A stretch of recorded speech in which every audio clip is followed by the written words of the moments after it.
नमस्कार दोस्तों, मैं आप सभी के लिए लेके आई हूँ कुमार गौरव सर के online paid course GK GS Brahma series का रिवीजन क्लास, जिसमें कि बायोलॉजी की क्लास पढ़ाई जा रही है। यदि आप चैनल पर नए हो तो चैनल को सब्सक्राइब अवश्य करें ताकि आपको नोटिफिकेशन मिलता रहे। चलिए शुरू करते हैं आज की क्लास, जिसकी टॉपिक है श्वसन। कल हमने सर्कुलेटरी सिस्टम के बारे में देखा था। अब ध्यान से समझिएगा श्वसन प्रोसेस को। एटमॉस्फेयर से O2 को हम ग्रहण करते हैं। O2 लंग्स में जाएगा, लंग्स से होकर के ऑक्सीजन ब्लड में जाता है, ब्लड से टिश्यू में जाएगा, टिश्यू से सेल में जाएगा, सेल से होकर के यह माइटोकॉन्ड्रिया में जाता है, जहाँ पे ग्लूकोज का ऑक्सीकरण होता है। O2 के प्रेजेंस में ग्लूकोज का ऑक्सीकरण होगा, जिसमें CO2 H2O प्लस एनर्जी का निर्माण होगा। इस CO2 को हमारे शरीर के द्वारा बाहर छोड़ दिया जाता है। CO2 सबसे पहले ये सेल में जाएगी, सेल से होते हुए टिश्यू में वापस जाएगी, फिर टिश्यू से वापस ब्लड में आएगी, ब्लड से वापस लंग्स में आएगी, लंग्स से ये वापस छोड़ दी जाएगी एटमॉस्फेयर में। इस प्रोसेस को श्वसन कहा जाता है। आप ध्यान से समझिएगा। श्वसन के प्रोसेस में ये 4 भागों में बटा हुआ है: ब्रीदिंग, गैसीय विनिमय, गैसीय परिवहन और कोशिकीय श्वसन। सर्वप्रथम देखते हैं ब्रीदिंग के प्रोसेस को।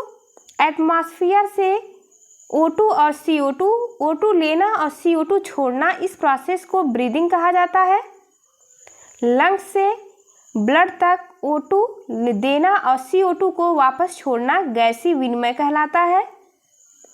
फिर ब्लड से सेल तक O2 पहुंचाना और सेल से वापस ब्लड तक CO2 को लाना, इस प्रोसेस को गैसीय परिवहन कहा जाता है। फिर सेल से माइटोकॉन्ड्रिया में ग्लूकोज का टूटना, जिससे कि CO2 का निर्माण होगा, H2O प्लस एनर्जी का बनना, ये कोशिकीय श्वसन कहलाता है। ये चारों प्रोसेस को हम ध्यान से समझेंगे डिटेल में। आइए देखते हैं। श्वसन में कुल 4 प्रोसेस होते हैं: ब्रीदिंग, गैस एक्सचेंज, गैस परिवहन और कोशिकीय श्वसन। ब्रीदिंग, गैस एक्सचेंज, गैस परिवहन, इन तीनों को मिला करके बाह्य श्वसन यानी एक्सटर्नल रिस्पायरेशन कहा जाता है। कोशिकीय श्वसन को आंतरिक श्वसन कहा जाता है यानी इंटरनल रिस्पायरेशन। आइए समझते हैं फर्स्ट स्टेप ब्रीदिंग को। ब्रीदिंग श्वास लेने और श्वास छोड़ने की प्रक्रिया होती है। आप यहाँ देख सकते हैं लंग्स का डायग्राम है, जहाँ नीचे डायफ्राम स्थित है। डायफ्राम का कार्य होता है स्टमक और लंग्स को अलग करने का। यह सपोर्ट करता है लंग्स को। यदि डायफ्राम हमारा डिस्टर्ब हो गया यानी टूट गया तो तुरंत इंसान की मृत्यु हो सकती है। श्वसन की प्रोसेस ही रुक जाएगी, जिसके कारण आगे देखते हैं ब्रीदिंग के प्रोसेस को। श्वास लेना यानी कि एयर की अधिकता, श्वास जब हम अंदर लेते हैं तो हमारे लंग्स का आकार बढ़ता है, आयतन बढ़ता है लंग्स का, जिसके कारण डायफ्राम की गति नीचे की ओर चपटा हो जाती है। यह नीचे की तरफ दबता है जब लंग्स में एयर भरी जाती है। तो उसके बाद जब हम श्वास छोड़ते हैं तो लंग्स का आकार छोटा होता है और डायफ्राम ये ऊपर की तरफ दबता है और इसका आकार गुंबद आकार का हो जाता है। नोट पॉइंट देखते हैं। सामान्य व्यक्ति सामान्य ब्रीदिंग प्रोसेस में 500 ml हवा ग्रहण करता है। सामान्य व्यक्ति 1 मिनट में 12 से 16 बार ब्रीदिंग करता है। आइए इस डायग्राम के माध्यम से समझते हैं कैसे गैसों का आदान प्रदान होता है।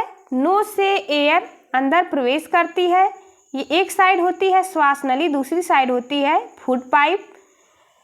नोज से अंदर जैसे ही एयर आती है, यहाँ पे एक ढक्कन नुमा संरचना लगी होती है और यह ढक्कन नुमा संरचना खुल जाती है, एयर अंदर प्रवेश कर जाएगी। इस ढक्कन नुमी संरचना को एपिग्लास्टोसिस कहते हैं। हमने पिछली वीडियो में देखा था। अंदर हवा प्रवेश करते हुए ये आएगी श्वसनी तक, श्वसनी से होकर के श्वसनिका के अंदर पहुंच जाएगी। आगे समझते हैं इसे। श्वसन प्रोसेस में कौन कौन से क्रम होते हैं? सर्वप्रथम एयर नोज से फेरिंक्स में जाएगी, फेरिंक्स से ट्रैकिया में जाएगी, ट्रैकिया से श्वसनी में जाएगी और श्वसनी से होते हुए श्वसनिका में जाती है, श्वसनिका से एल्वुलाई यानी कूपिका में जाएगी। एल्वुलाई ये श्वसन तंत्र की क्रियात्मक इकाई होती है यानी फंक्शनल यूनिट होती है। एल्वुलाई आप ध्यान रखेंगे, इम्पॉर्टेंट है। अगला पॉइंट देखते हैं, ट्रैकिया में उपास्थि से निर्मित सी आकार की रिंग पाई जाती है जो कि हवा की अनुपस्थिति में श्वसनी को चिपकने से रोकती है। आप देख सकते हैं इस डायग्राम में सी आकार की रिंग पाई जाती है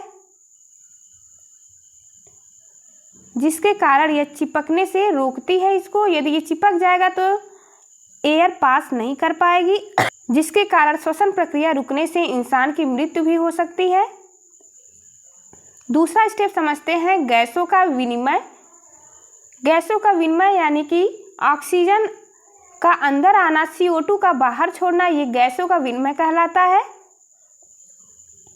O2 जैसे ही अंदर प्रवेश करती है ये लंग्स के एल्वुलाई से होती हुए ब्लड में जाएगी, फिर ब्लड से वापस CO2 बाहर निकाल जाएगी। इस प्रोसेस को गैसों का विनिमय यानी कि एक्सचेंज कहा जाता है। आइए समझते हैं श्वास लेने और श्वास छोड़ने में गैसों का क्या रहता है क्रम। हवा में नाइट्रोजन, ऑक्सीजन और CO2 सभी गैसें मौजूद होती हैं, जिसमें कि नाइट्रोजन 78%, O2 21%, CO2 0.03% उपस्थित होती है। श्वास लेने के प्रोसेस में केवल O2 ही हमारे शरीर में नहीं प्रवेश करता है, O2 के साथ साथ सभी गैसें अंदर जाती हैं। इसके बाद नाइट्रोजन का कोई कार्य नहीं होता है तो टोटल 78% नाइट्रोजन हमारे शरीर के द्वारा श्वास छोड़ने के साथ बाहर निकाल दिया जाता है। O2 हमारे शरीर के द्वारा 60% वापस छोड़ दिया जाता है, जिसमें कि 21% हम अंदर लेते हैं और 16% बाहर छोड़ते हैं। CO2 4% बाहर छोड़ते हैं। अब ये कैसे होता है, आइए इसे समझते हैं। 16% ऑक्सीजन बाहर छोड़ने का मतलब है कि 5% ऑक्सीजन हमारे शरीर के अंदर रह जाता है और यह हमारे शरीर के लिए एनर्जी का कार्य करता है, जिससे हम चलते, बोलते और सारे कार्य करते हैं। इसके टूटने के प्रोसेस में CO2 अधिक मात्रा में वापस निकलती है।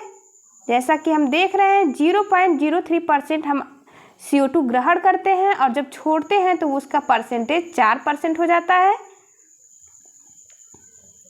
आगे देखते हैं, तीसरा प्रोसेस है गैसों का परिवहन यानी कि ट्रांसपोर्टेशन। क्या होता है गैसों का? O2 का परिवहन और CO2 का परिवहन। O2 का परिवहन हीमोग्लोबिन के द्वारा 98% होता है। CO2 का परिवहन बाइकार्बोनेट के द्वारा 70% होता है। नोट पॉइंट देखते हैं, हीमोग्लोबिन और कार्बन मोनोऑक्साइड के बारे में देखते हैं। ऑक्सीजन की तुलना में कार्बन मोनोऑक्साइड 250 गुना अधिक तेजी से रिएक्शन करता है, जिसको कार्बन मोनोऑक्साइड को दम घोटू गैस कहा जाता है।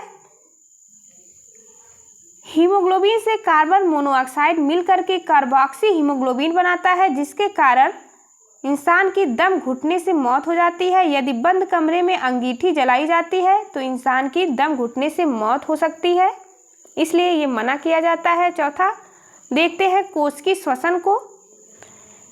ग्लूकोज O2 जहां एब्सेंट होता है यह बनाएगा पायरुविक अम्ल।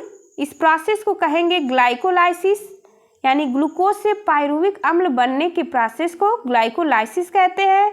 और इस प्रोसेस में ऑक्सीजन एब्सेंट होता है, इसके लिए ऑक्सीजन की कोई आवश्यकता नहीं होती है। यदि पूछा जाए कि किस प्रोसेस में ऑक्सीजन की आवश्यकता नहीं पड़ती है तो वो प्रोसेस है ग्लाइकोलाइसिस। पायरुविक अम्ल बनने के बाद माइटोकॉन्ड्रिया में CO2 प्लस H2O बनता है और 36 ATP एनर्जी का फॉर्मेशन होता है। इस प्रोसेस को क्रेब्स चक्र कहा जाता है। इम्पॉर्टेंट है, ये कई बार एग्जाम में पूछा गया है। ग्लाइकोलाइसिस प्रोसेस को EMP ने बताया था, EMP नामक साइंटिस्ट ने, इसलिए इसका नाम EMP पथ भी पड़ा है। श्वसन एक कैसी प्रोसेस है? तो श्वसन कैटाबॉलिक रिएक्शन है, आप ध्यान दीजिएगा। श्वसन अंग देखते हैं। स्तनधारी पक्षी और सरीसृप यानी मैमल्स, एविज और रेप्टाइल्स में श्वसन फेफड़ों के द्वारा होता है। अमीबा यूग्लिना में ये बॉडी सरफेस यानी शरीर की सतह द्वारा श्वसन होता है। केचुआ यानी अर्थवर्म में श्वसन स्किन या त्वचा के द्वारा होता है। कॉकरोच या तिलचट्टा भी इसे कहते हैं, ये एक इंसेक्ट है, इसमें श्वास नली के द्वारा होता है जिसे स्पाइरकल कहा जाता है। आप देख सकते हैं यहाँ पे छोटी छोटी ऐसे ही छिद्र पाए जाते हैं जिसके द्वारा कॉकरोच में श्वसन होता है। मछली में होता है श्वसन गिल्स के द्वारा जिसे गलफड़े भी कहा जाता है। मेढक में 2 प्रकार से श्वसन होता है। यदि ये पानी में होगा तो लंग्स से श्वसन करेगा, मिट्टी में होगा तो स्किन से करेगा। जोड़ों में दर्द क्यों होता है? तो लैक्टिक एसिड के कारण जोड़ों में दर्द होता है। लैक्टिक एसिड का फॉर्मेशन कैसे होता है, आइए इसे समझते हैं। नॉर्मल जब हम श्वसन करते हैं तो लैक्टिक एसिड का ज़्यादा निर्माण नहीं होता है, लेकिन यदि हम कोई तेज़ी से भागना स्टार्ट करते हैं या कोई बहुत जिम वगैरह कार्य करते हैं तो O2 का डिमांड ज़्यादा चाहिए होता है हमारी बॉडी को, और उतनी सप्लाई नहीं हो पाती है शरीर में ऑक्सीजन की, जिसके कारण O2 की अनुपस्थिति में श्वसन होता है और लैक्टिक एसिड का निर्माण होगा। यदि O2 पर्याप्त मात्रा में बॉडी को नहीं मिलेगा तो लैक्टिक एसिड का निर्माण होगा और जिसके कारण जॉइंट यानी सभी जोड़ों में दर्द महसूस होता है। Thank you for watching. चलिए मिलते हैं आपसे अगली वीडियो में, तब तक के लिए नमस्कार। यदि आपको आज धीरे लग रही हो वीडियो तो आप इसको 2x पॉइंट पे भी देख सकते हैं।